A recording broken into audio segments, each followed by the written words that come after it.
ये बजेट्र गोटे प्रमुख अंश आसूस कौटू ना ऋण एवं ऋण ये सरकार ने बढ़ी बढ़ी चली जहाँ से धर्म को आखिटार यहाँ रुटीन गतानुगतिक भल निष्पत्ति और से 320 कोटी टका राजस्व हानि हम वार्षिक बोलिक मुख्यमंत्री महोदय बजेट भाषण सूचना देते स्वागत करुच्ची बेकारी समस्या समाधान पाई ये बजेट में किसी प्रतिश्रुति अच्छी प्रावधान तो नहीं भिन्न कथा प्रतिश्रुति अच्छे प्रतिश्रुति गोटे कथा कहुपे बजेट सपक्ष कहबार मोर द्विधा नहीं ये से प्रकल्प आउ हम ना ये जल जल हो दिशा सुप्रीमो नवीन बाबू सीधा सड़क भाव में गोटे मेनू प्रस्तुत अच्छी किंतु खाइबा किसी ना एमती किचेन गोटे एमती गोटे आख्या रोषेई घर शून्य यथार्थ कहते कारण अनेक कथा सूचना दि जाए वास्तव में कार्यकारी करने जी अर्थर आवश्यकता अच्छी संबलर आवश्यकता सरकार पाखे ता ना पूर्ण समर्थन कर अभिज्ञ परिपक्व नेता भाव में मंतव्य संपूर्ण भाव में युक्तिसंगत आपण ये बजेट को जदि प्रथम विहंगावलोकन करेंगे देखिए आकार गत वर्ष थिला 2,90,000 कोटी ए वर्ष है 3,10,000 कोटी वृद्धि है केते शतांश 7% गोटे बजेट्र आकार जदि पूर्व वर्ष तुलन मात्र 7% वृद्धि हुए ता कौन गोटे बड़ संभावना सूचना दिए ना आकार दृष्टि देखिले निराश होगा बोलूँ द्वितीय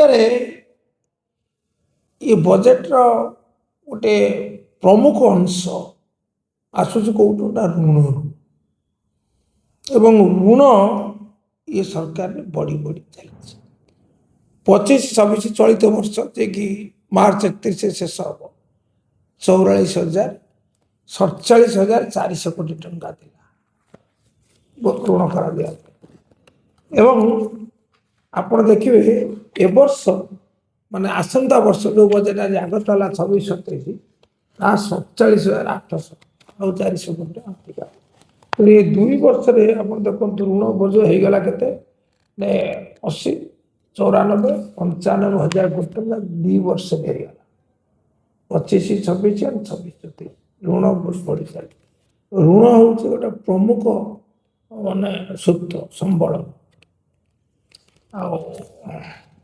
अधिक विकासमुखी राज्यर ऋण करवा अनेक समय ग्रहण किसी आपत्ति नहीं किंतु धारावाहिक भाव में ऋण हम से केबे इप्सित लक्ष्य साधन में सहायक हम ना ये गला द्वितीय कथा ऋण बोझ बढ़ी चली तृतीय कथा हूँ बजेट रे कौन अच्छी नुआ कथा चाषी कौन अच्छी 800 टंका दवाई कही 800 टंका दौच से तो पूर्व निष्पत्ति एवं तापर से जहाँ विभ्राट हो न कहले भल कहीं तो किसी नुआ कथा नहीं चाषी कौन चाहे सी चाष इनपुट समय पाऊ और आवश्यकता अनुसार पाऊ परिमाण पाऊ ता पाऊ ना जलसेचन विकास हो जहाँ फल अधिक जमी जलसेचित हेले उत्पादन बढ़ उत्पादिकता बढ़ से क्षेत्र में किसी सूचना ना जहाँ धर्म को आखिटार यहाँ रुटीन गतानुगतिक तृतीय कथा हूँ तार उत्पाद बजार सरकार निर्धारित दर में बिक्री हो से तो होनी सबू मंडी में विभ्राट से बिजेडी आंदोलन चली कांग्रेस आंदोलन में सामिल अच्छी तेणु चाषी ନୂଆ କରି କିଛି ନାହିଁ। ଆଉ ଗୋଟିଏ ବଡ଼ ସମସ୍ୟା ରାଜ୍ୟର କ'ଣ? ବେକାରୀ ସମସ୍ୟା। ତ ବେକାରୀ ସମସ୍ୟାର ସମାଧାନ ପାଇଁ ଏ ବଜେଟରେ କିଛି ପ୍ରତିଶ୍ରୁତି ଅଛି? ପ୍ରାବଧାନ ତ ନାହିଁ ଭିନ୍ନ କଥା, ପ୍ରତିଶ୍ରୁତି ଅଛି? ପ୍ରତିଶ୍ରୁତି ମଧ୍ୟ ନାହିଁ। ସେ ଯୁବକ ଯୁବତୀ ମାନଙ୍କୁ, ବେକାର ଯୁବକ ଯୁବତୀ ମାନଙ୍କୁ ନିରାଶ ହେବାକୁ ପଡ଼ିଛି। ସେହିପରି ଆମର ଅନୁସୂଚିତ ଜାତି ଜନଜାତି, ତାଙ୍କ ପାଇଁ କିଛି ନୂଆ ବ୍ୟବସ୍ଥା ଅଛି? କିଛି ନାହିଁ। ସେମାନେ ମଧ୍ୟ ଯେଉଁ ବଡ଼ ଆଶାରେ ଅପେକ୍ଷା କରିଥିଲେ, ଉତ୍କଣ୍ଠାର ସହ ବଜେଟ୍ ଆସିବ, ଆମ ପାଇଁ କିଛି ନୂଆ ସମ୍ଭାବନା ଦିଶିବ, ସେମାନେ ମଧ୍ୟ ନିରାଶ ହେଇଛନ୍ତି।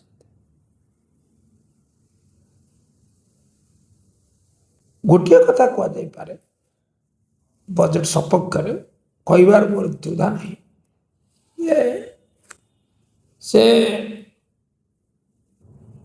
ଯେଉଁ ଆମର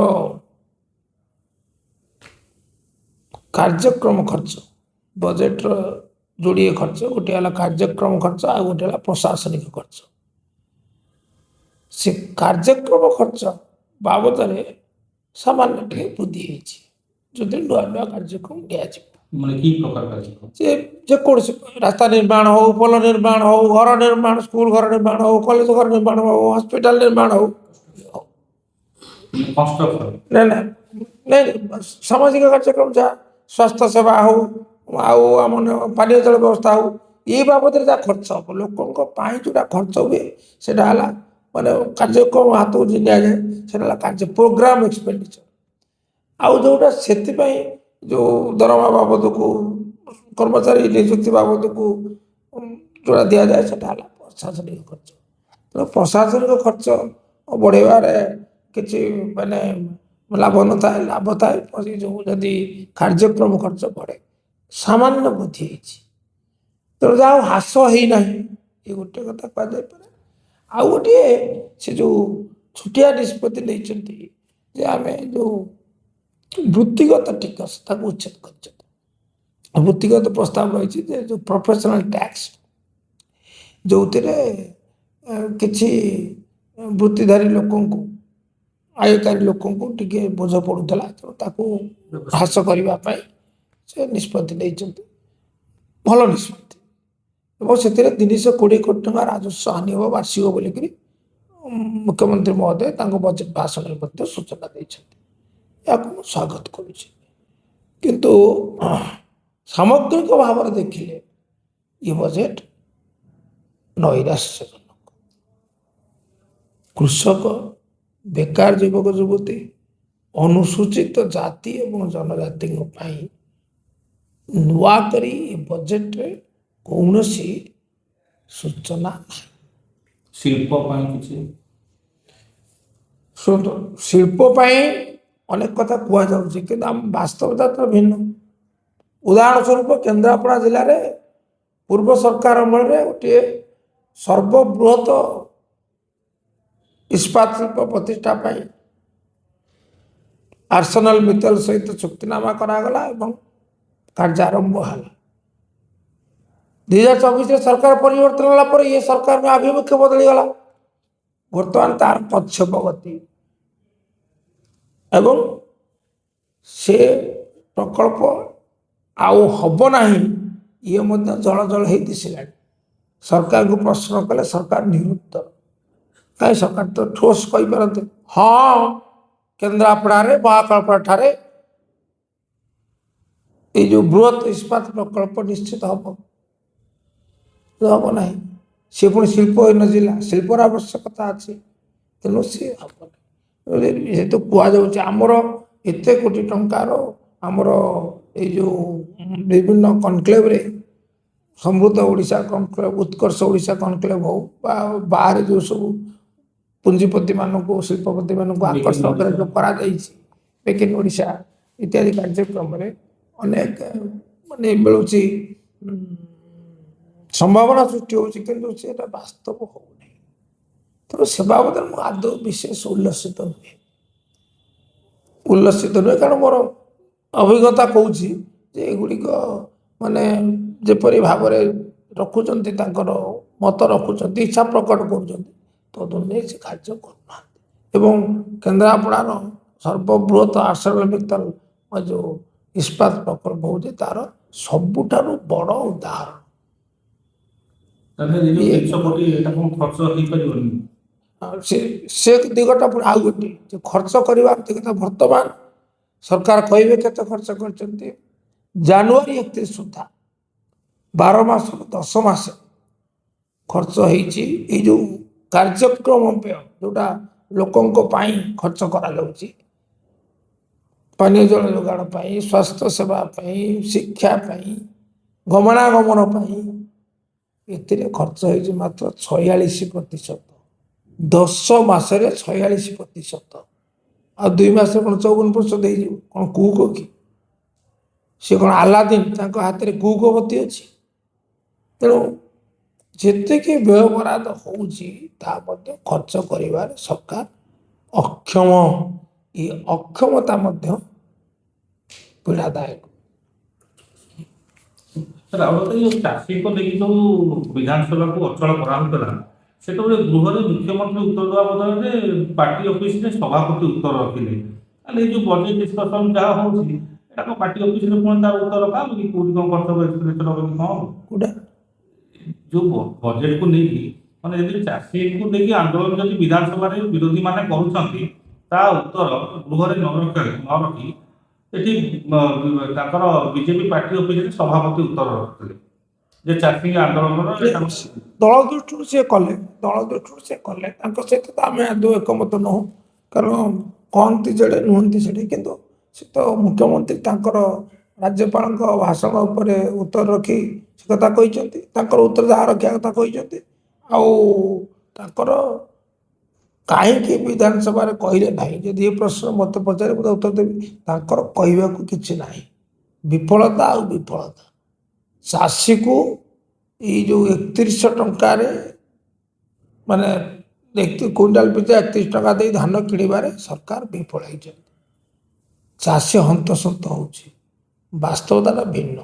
ସେଥିପାଇଁ ସେ ଯଦି ନିଜେ ମୁଖ୍ୟମନ୍ତ୍ରୀ ମହୋଦୟ ବା ମନ୍ତ୍ରୀ ମହୋଦୟ ମଣ୍ଡି ବୁଲନ୍ତେ ତାହେଲେ ଅନୁଭବ କରନ୍ତେ।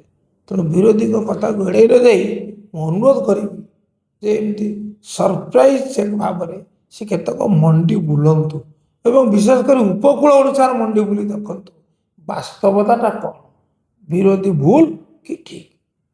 24 ତାରିଖରେ ଆପଣଙ୍କର ଗୋଟେ ବଡ ସମାବେଶ କରୁଛନ୍ତି। ସମାବେଶରେ ବିଜେଡି ତରଫରୁ ଚାଷୀ ବଞ୍ଚାଅ ଆନ୍ଦୋଳନ କରାଯିବ ନିଷ୍ପତ୍ତି ହେଇଛି, ତଦ ଅନୁଯାୟୀ ପ୍ରସ୍ତୁତି ମଧ୍ୟ ଚାଲିଛି। ଶୋକ ଭବନରେ ମଧ୍ୟ ତାର ପ୍ରସ୍ତୁତିର ଚୂଡ଼ାନ୍ତ ରୂପରେଖ ନିର୍ଦ୍ଧାରିତ ହୋଇଛି। ତାହେଲେ ସବୁଠୁ କଣ ଚାଷୀ ଆସିବେ ରାଜଧାନୀକୁ? ସମସ୍ତ ଜିଲ୍ଲାରୁ ଆସିବେ ନା ବ୍ଲକ ସ୍ତରରେ? ନାଇଁ, ସମସ୍ତ ଜିଲ୍ଲାରୁ ଆସିବେ। ଆମର ଏଇ ପାଖାପାଖି ଜିଲ୍ଲାରୁ ଅଧିକ ସଂଖ୍ୟାରେ ଆସିବେ, ଆଉ ଅବଶିଷ୍ଟ ଜିଲ୍ଲାରୁ କମ୍ ସଂଖ୍ୟାରେ ଆସିବେ। କିନ୍ତୁ ସବୁ ଜିଲ୍ଲାର ପ୍ରତିନିଧିତ୍ୱ ରହିବ ଚାଷୀମାନଙ୍କର, ଚାଷୀ ଆନ୍ଦୋଳନରେ, ତାଙ୍କ ସ୍ୱାର୍ଥରେ ଆନ୍ଦୋଳନ, ବିଜେଡିର ଆନ୍ଦୋଳନ। ଖାଲି କଣ ବିଧାନସଭା ଘେରାଉ ହବ ନା ନାଇଁ ବ୍ଲକ? ବିଧାନସଭା ଘେରାଉ ହବ, ଜିଲ୍ଲା ଘେରାଉ ତ ସରିଗଲାଣି। ଇତିମଧ୍ୟରେ 23ଟା, ଆଜି ସୁଦ୍ଧା 23ଟା ଜିଲ୍ଲାରେ ଘେରାଉ ସରିଛି। ଆସନ୍ତାକାଲି ମଧ୍ୟ ଗୋଟେ ଜିଲ୍ଲା ଅଛି, ଜଗତସିଂହପୁର ଜିଲ୍ଲାର ଆସନ୍ତାକାଲି ମଧ୍ୟ ଅଛି।